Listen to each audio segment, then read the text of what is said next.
Within about 30 years of the death of the Prophet, the Muslim world will have become an empire, and Islam will have spread from east to west, creating a monolith of land that is now under the control of Islamic rulers.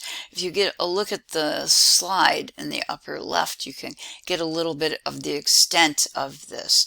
The thing that's so surprising about it is that it happens so quickly. The dynasty that follows the death of the Prophet will be the Ummayads. They're going to be a clan within the folks originally harking from the city of Mecca. They're going to create an impressive area of power. There are going to be 14 of them, 14 Umayyad rulers, so it is going to be a dynastic rule. Initially, by expanding this much, the rulers found that it was very difficult to maintain a location this is the original location, the two spots, Mecca and Medina. The Umayyads found it difficult to put a center here and rule this vast empire, so they're going to move it up to a more centralized location, and it's going to be in the city of Damascus. Consequently, they are looking for a religious site to build architecture in that would be sacred to Islam, that would be a little bit closer than Mecca and Medina, two sites that had very important religious meaning. Mecca, of course, has the Kaaba, and Medina also had the house of the Prophet, basically the first mosque. What the Umayyads come up with is the city of Jerusalem, and it will be the city of Jerusalem, a holy city traditionally holy to both Jews and to Christians, the folks who were monotheists before the Muslims. It will be in that city that the Muslims will build their first great monument, and it will be the Dome of the Rock. You're seeing an overview of the Dome of the Rock in the lower right, located right here. This is the Dome of the Rock, and it is figure 10.2 in our textbook. It was created in the late 7th century, and it is the first major Muslim piece of architecture that was created under the Umayyad dynasty, which makes it the first Muslim architecture ever created.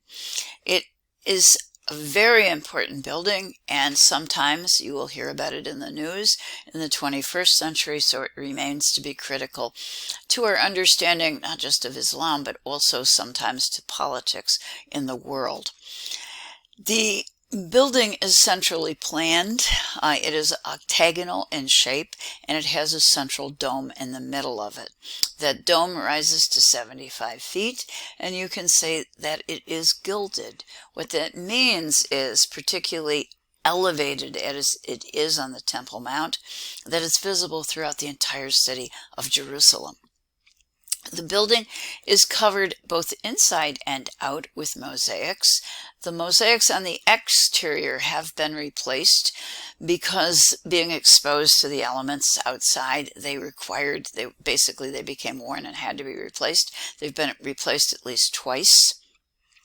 The mosaic work that we're looking at here was put on under the direction of the Ottomans, so much later in time than the construction of the building. The mosaics on the inside, however, are original. They are original to the late 7th century, and therefore are among the earliest examples of Islamic art that have survived. These mosaics also, I need to tell you, were probably created by Byzantine artists.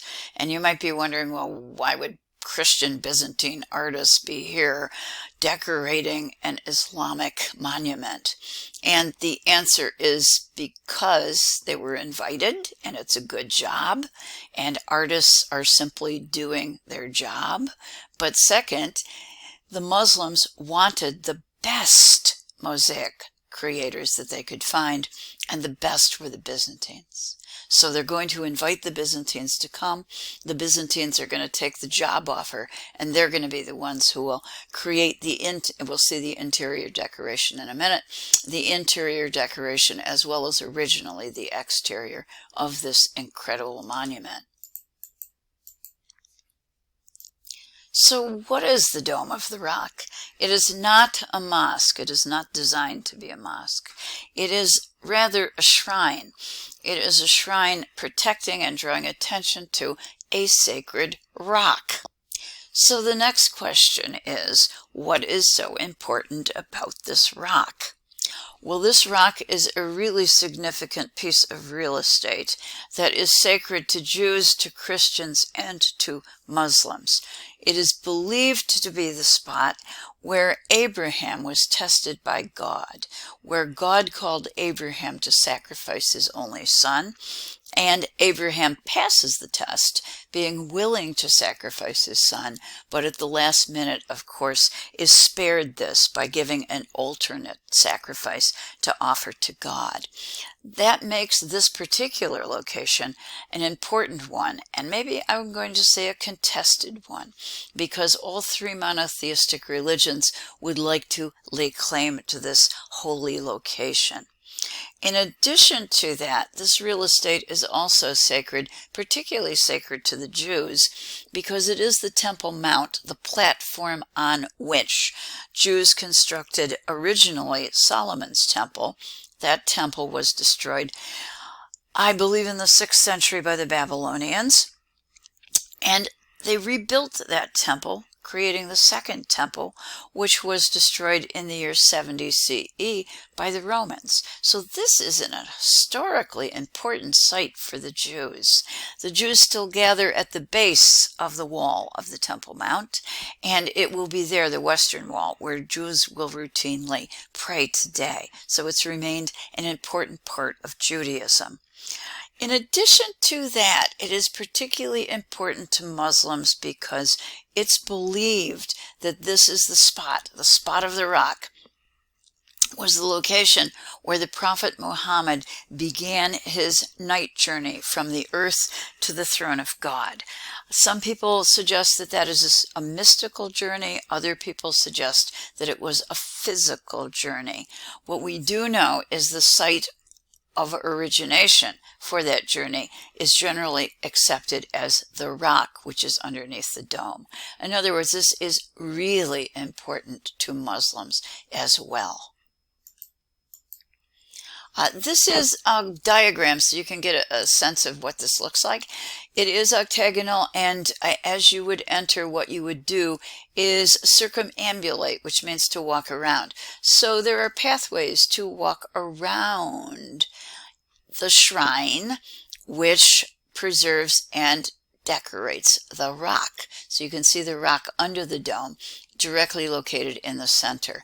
That dome is actually a double-shelled dome because it is so tall. It would look a little bit like a hollow tube unless there was actually a lower interior dome that was put in to bring the dome down to human level. This dome has been elevated on a drum, D-R-U-M, that's this portion of the building. And anytime you see a drum in architecture, you have to assume that an artist is consciously elevating a portion of the building, in this case the dome, up to the skies. And for the Dome of the Rock, that was done intentionally to make this visible from a distance. This is a view into the interior dome, again with windows at the base, helping to make it look floating. As we take a look at this, we have the earliest texts that survive from the Quran, and there are 700 feet of Arabic inscriptions that help to decorate the Dome of the Rock. And yes, again, that means that there are no figures, no images of life forms, essentially, no humans, no animals, and certainly never a depiction of Allah, which would have been unthinkable within Islam. This is a view of this building from a distance within the city of Jerusalem. And what we believe that's been done here is the construction of this building was intended to make a statement about the connection between Islam and the two religions that came before it, Judaism and then Christianity.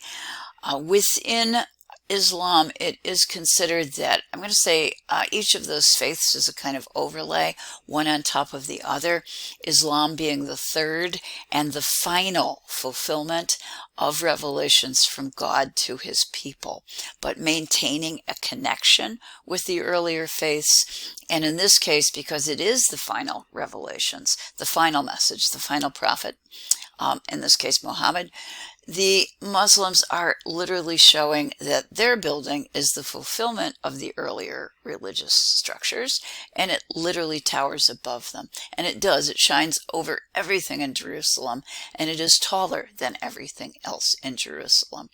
It is on top of the Jewish foundation, and it is much more visible than the Church of the Holy Sepulchre. The Church of the Holy Sepulchre is the holiest building in Christendom because it's believed to be a building that contains the burial spot of Jesus. And it too is a dome structure. I'm having a little trouble finding it in my slide because my slide is kind of small, but I think that the Dome of the Holy Sepulchre is located right back here. It is below, and in comparison, much more difficult to see than the Dome of the Rock. The Dome of the Rock is both religious and political statement, indicating the arrival of the Ummayads, but also, more importantly, the arrival and the permanence of Islam as a religion that grows out of and develops from two earlier faiths.